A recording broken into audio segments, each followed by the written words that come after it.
Hello good morning guys. तो welcome to my blog.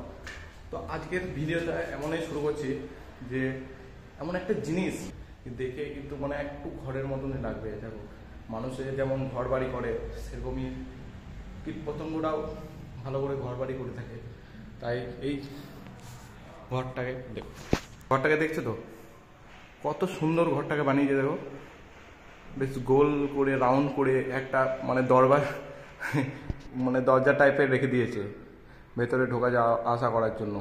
তার যে ফ্যামিলিটা থাকে না, পিওর ঘরের মতো বানিয়েছে, কোনাতে, একদম কোনাতে। আর আমাদের রুম এখানে তো বেকার রুম হয়ে গেছে পুরো, তাই তো ছাদে চলে এসেছি।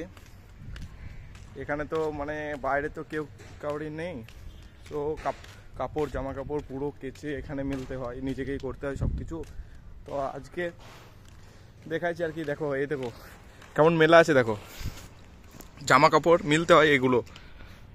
তাই বলছি ভাই ভালো করে এখানে পড়াশোনা করো যাতে কিছু একটা করতে পারো। আমাদের বেকার থেকে গেলে না লাইফটা পুরো মানে কচরা হয়ে যাবে যাকে বলে আর কি। এই জামা কাপড় পুরো মেলা আছে রোদে, সেগুলোকে উল্টাতে হবে আর কি। জামা কাপড় কাচার এই দেখো একটা ট্যাঙ্কি দেখছো, এই ছাদের উপর পুরো 4তলা বিল্ডিং এর উপর ট্যাঙ্কি, পাশে একটা টাওয়ার আছে। এই ট্যাঙ্কিতে ম্যাক্সিমাম 2000 থেকে 3000 লিটার জল ধরে, এখান থেকে জল বেরোয়। আর পুরো বাঙালির ছাপ ছেড়ে গেছে। এই দেখো পুরো জায়গাটা একবারে মানে নোংরা করে রেখেছে সব।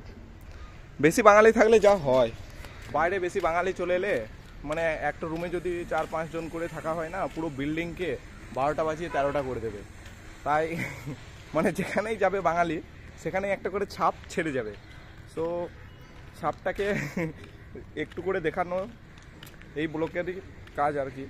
সো দেখতে থাকো, অ্যান্ড আসছে নতুন নতুন ভিডিও এই চ্যানেলে।